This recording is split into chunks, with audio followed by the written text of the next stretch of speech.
All right, what's up, YouTube? So, I have this video here about it becoming efficient. The title of the video is "Become Efficient," all lowercase letters.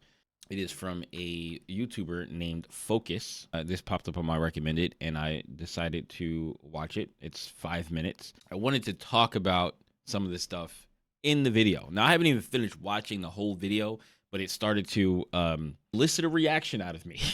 So I was sitting here rambling on about all these different things, and I thought, it made me sit down and like make a video about this. It's about like shooting and like winning more of your gunfights. There's tons of these videos out there. Different people maybe helped it by different things. So we're gonna watch this video and we're going to talk about some of the things in this video. So here we go.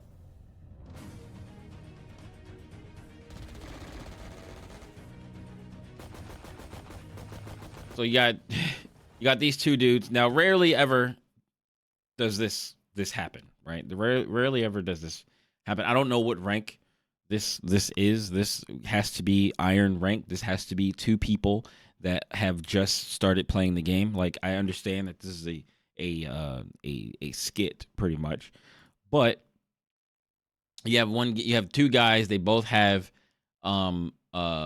stingers and pistols, right? Now, I'm sure that he used the stinger because the stinger has it has like the biggest like range, like cone of bullets when you spray, right? So like you can't just spray a stinger and hope for the best and try to get a kill. You have to be very deliberate in how you aim and how you control the spray of a stinger, right? I'm not that good with the stinger either, but Jesus. So, two dudes approach each other. They start spraying each other, and they're moving, right? So they're moving at the same time that they're spraying. So that's already really bad, right? Like, not only does it have very low accuracy, like I listen. Some people live by the stinger. I have a friend who lived by the stinger for a good period of time in Valorant, and that's all he did. But and he's better for it now. He practiced only stinger, and he's better with the other weapons for it now. Anyway, but moving is probably not the best idea, especially if you start shooting while you're moving and then you continuously move. You're not going to hit anything, right? They both pull out their pistols and they start firing at each other, and yeah. Then you have the stare down, and I don't know why you would stop shooting. I mean, Don't have the confidence to win your duels? Let me help. So let's use me as an example. I feel like I have the confidence to win duels. What I don't have the confidence is that I won't get traded, right? Like if I go for a duel, that I may get shot and traded, and then my teammate will not trade me, right? So that's probably the only thing. Because now with like ISO and his ultimate, right? I actively try to get hit by his ultimate. Like I hit people with his ultimate, like in TDM, and go for the 1v1, and I win. I'm not gonna lie, like 80% of the time. Like it may be more.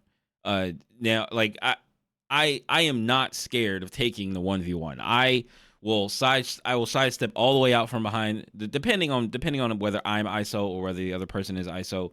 Usually I step out from behind on the wall, and I kind of look and I kind of wait to see which side they're going to come out on, and then I try to snap to them or try to move, reposition after I see where they are, and then go for the aim and then go for the shot, right?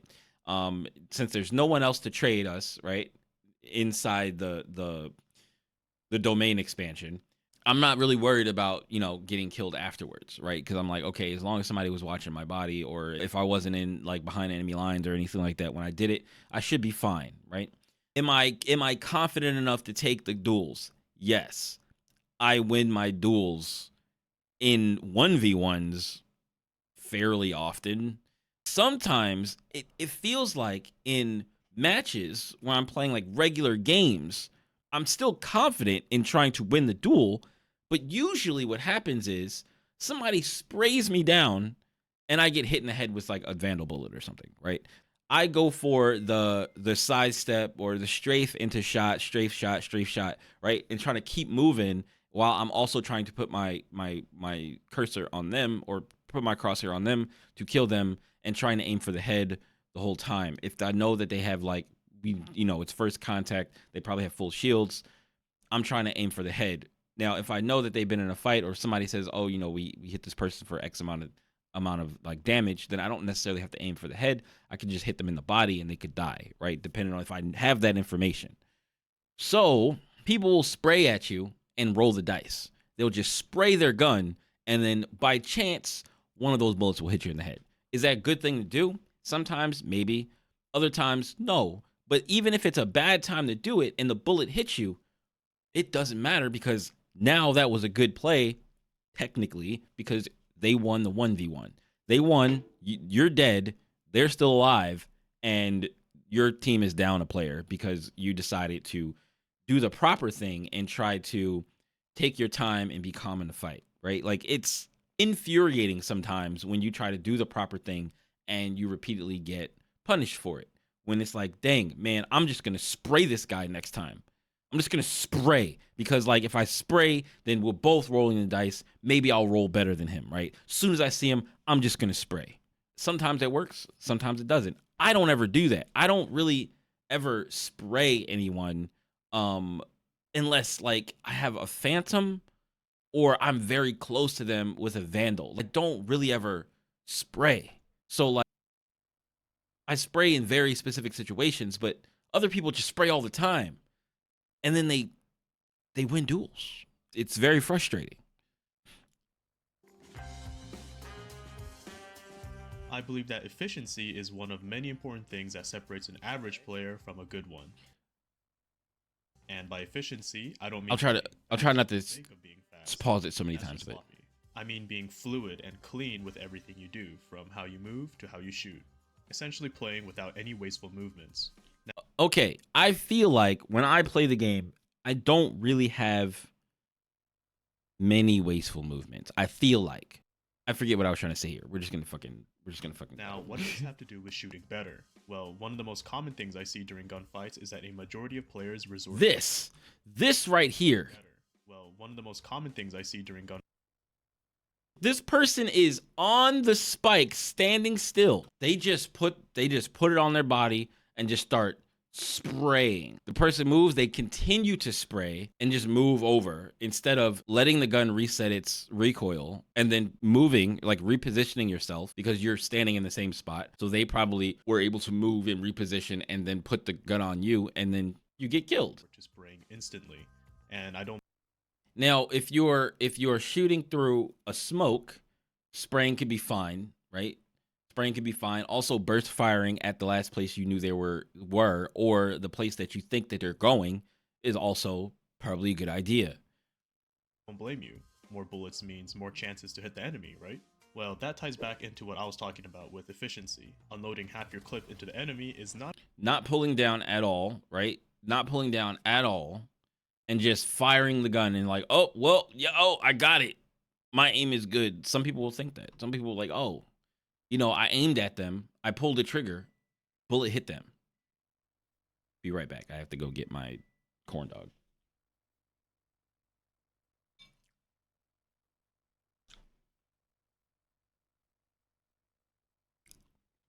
not as efficient as tapping or bursting down your enemy with just a handful of bullets. And I think a lot of players instantly opt to begin spraying because of panic or reflex. So here's lesson 1. Staying calm during an engagement. Here's a fun drill that I learned from CS legend Nothing. Go ahead and load up into a game of deathmatch. When you get into a duel, don't shoot for the first half second or so. See what it feels like to not be in a sense of panic or urgency. Practice your evasiveness. Dance a bit with the enemy. This will make them miss and give you an opportunity to slow things down so you can adjust your aim. Okay, so this doesn't always happen. I can't. I've tried this before, right? And while sometimes, yes, some people will miss, there's a lot of times where you'll swing a corner and you'll try to do your little dance thing and you'll get taken out immediately. Immediately. because some people will anticipate you sidestepping or whatever, and they'll put crosshair right on your head and just pop, right? Maybe you can take, a step to the left, a step to the right, pop, you're done. Maybe you take 2 steps to the right, and for whatever reason, pop, you're done. Like people, some of the people that you play against, especially in death matches, are higher ranked players and like people that have really good aim. Like some people are like just aim demons. Like they just are. And you'll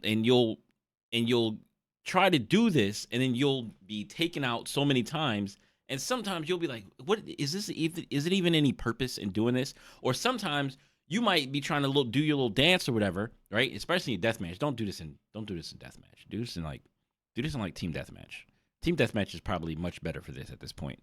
But like in deathmatch, you will get frustrated at some point because you'll go to try to do your little dance thing, and since the other person is making noise and the bullet traces are going past you, somebody knows that there's bullets being shot at someone, probably in between them and wherever the bullet is coming from, right? And then they will come around the corner, shoot you in the back of the head, and then take the duel with the other person, right? Because you're sitting there trying to do your dance and everything, and it forces you to want to move faster, which is the reason why I said they should definitely remove at least 2 players from deathmatch. Like they should bring it down to 10 players instead of 12 players. 12 players is too many. The game's map is made for 5 players on each team. That is what it's made for. It's not 6v6, it's 5v5. The 2 extra players in deathmatch are just too many players. People always want to take as many gunfights as possible, but it's like you're taking gunfights and then getting shot in the back most of the time because they don't even spawn you on the opposite side of the map after you die, so people know exactly where you are sometimes when you respawn, right? Or you'll respawn and know exactly where the person is that just killed you because they respawn you right near where you just died.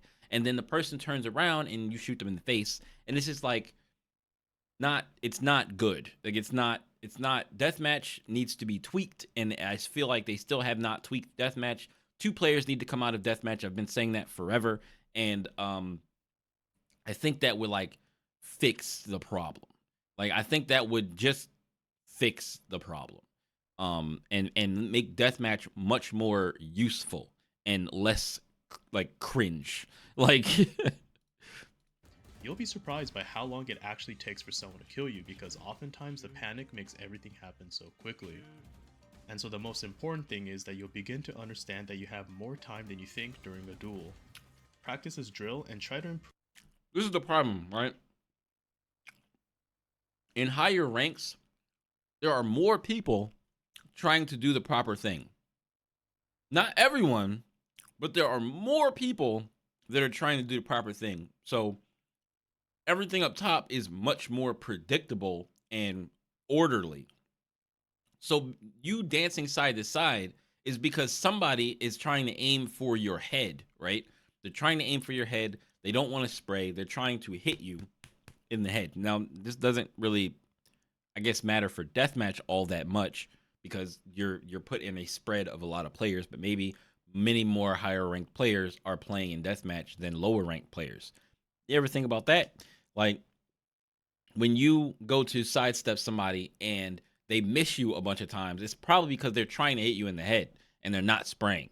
But when you swing somebody who doesn't care and all they do is panic spray all the time, they just put the crosshair anywhere near your head, neck, side of your head, above your head, next to your head, and they just pull the trigger, and all one bullet has to do is randomly go off in one direction and hit you in the face, and you're done because you're sitting there trying to dodge the bullet, and you might walk into one of the bullets and it takes you out. Like this is what happens. I don't want to hear from anyone that, oh no, this doesn't. This is what happens. Now, granted, I do try to take my time and shoot. I don't spray, right? I don't spray unless I really feel like it would benefit me to spray. I probably should spray a little bit more than I actually do. But like I will literally sidestep and then, I'll sidestep, shoot, sidestep, shoot, right? To try to, you know, keep repositioning myself to make it harder for them to hit me if I'm not hitting them, right? So if I sidestep, hit them in the body, then sidestep, hit them in the body, then it's probably like fair to, you know, not have to try to hit them in the head. I could probably just sidestep and then spray a couple of bullets and kill them to finish them off or something like that. You know what I mean? So, it depends, right? It depends on how your gunfight is going, how you adjust to the gunfight and all that kind of stuff. Prove and not spraying down the body, but instead going for the headshot. It's the difference between spending 15 bullets versus a single bullet. This isn't to say that spraying is bad, because it's actually really useful in a variety of situations. All I'm trying to point out is that you shouldn't instantly resort to spraying during a fight. True. Remember, we're trying to minimize the amount of wasteful movement. Now let's talk about crosshair placement. I'm sure a majority of you have already heard this term a million times. So get ready to hear it again. Crosshair placement is one of the best examples of playing efficiently. If you aren't already keeping your crosshair at positions and angles that enemies could be in, you're making life way harder for yourself. Take a look at this comparison between good and bad crosshair placement. By having bad CH placement, you have to spend more time moving your mouse towards the enemy's head, whereas if you have good CH placement, your aim is already where it needs to be. Less time spent adjusting your aim means lesser time for the enemy to unalive you. Also very true. But people talk about crosshair placement as if it's a 100% fix for everything. Like, if you have good crosshair placement, you will rank up. I am so tired of hearing that. That is not true. Even if that's true, that means you have to have perfect crosshair placement to get ranked up from wherever you are to wherever you want to be. Because just having okay, good crosshair placement still may not help you, especially when people are smurfing and people just have better crosshair placement and they don't care. That's another thing about smurfing, is that smurfing changes the way things are played. Like, you would think that, okay, well, if somebody is smurfing and you're doing you know, the proper thing, and they're also high ranked, so they'll probably be a little more predictable, right? No, they are even less predictable than people at the rank you're supposed to be at. Like, if I'm at bronze, silver, right? They're even less predictable because people coming down from higher ranks, they don't care. Like, they don't care.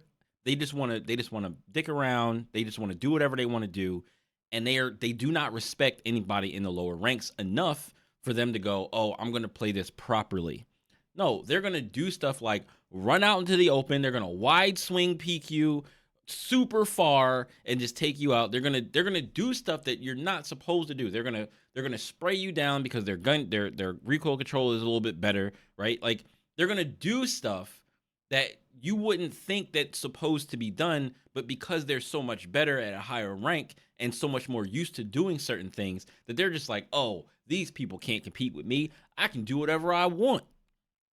And then it skews what bronze and silver really is, right? Like, and then you get to maybe, I don't know, I think when you get past gold, that's when maybe you stop getting like crazy like smurfs. Maybe you do still get like, you probably still get smurfs in plat, but like, you get more people that are a little bit better than the bronze and silver players, so you might have a slightly better time. But the only thing that gets worse the further you go is the toxicity, because everybody thinks they're the shit and everybody thinks they're so much better once they hit gold or plat or whatever.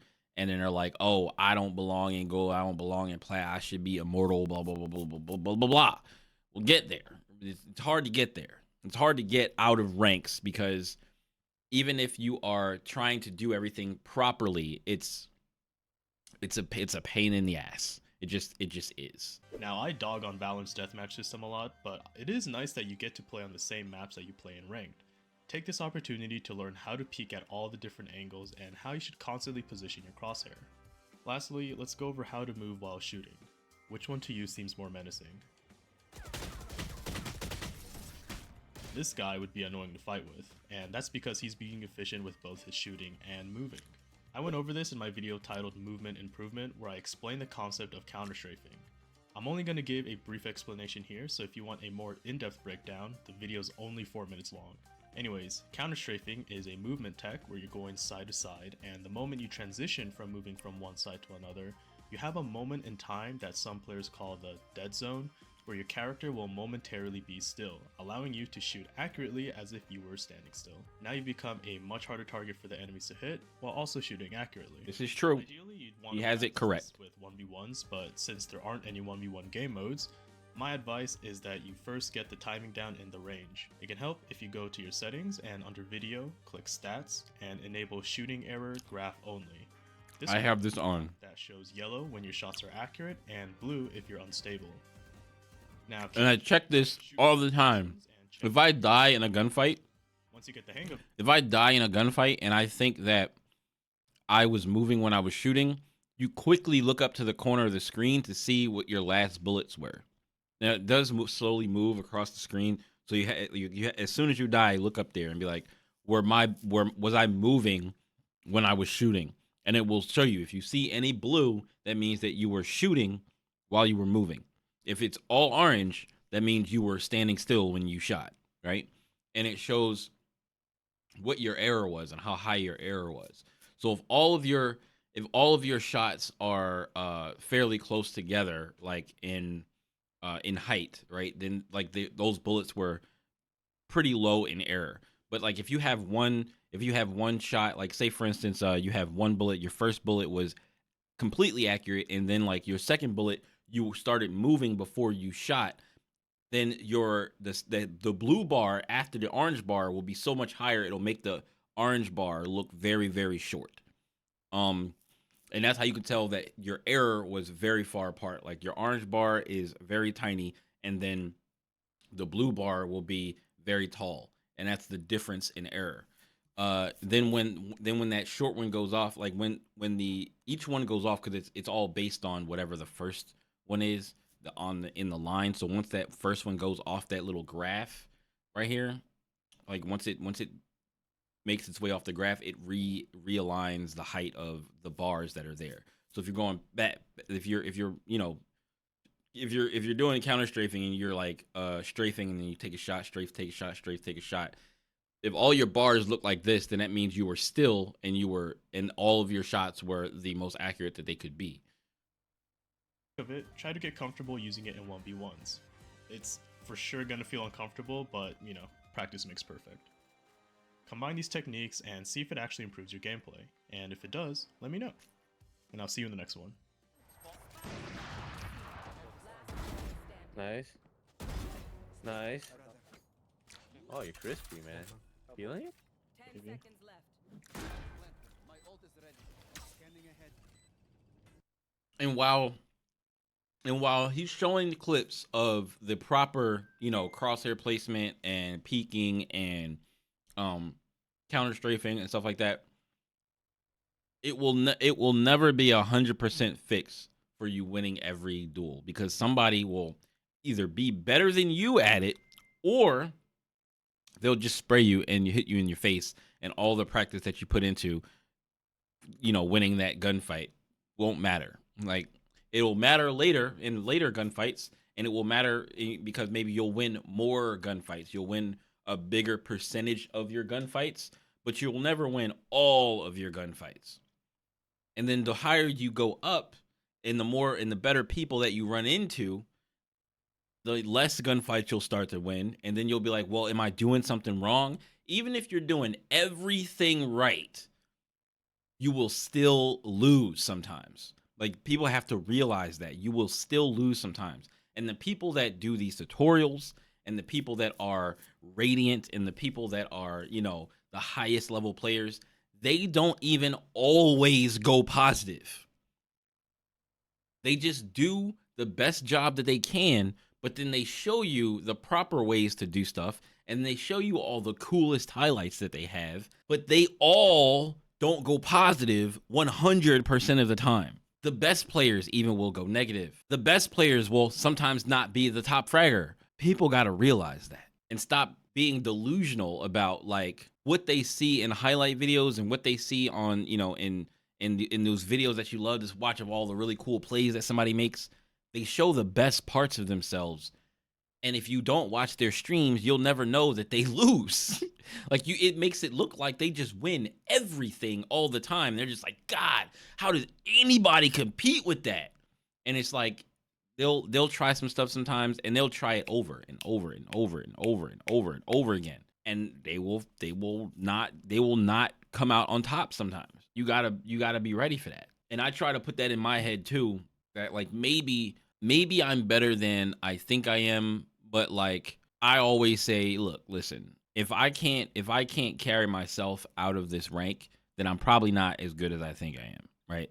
Like some people don't think about it that way, but they say so you got to have confidence.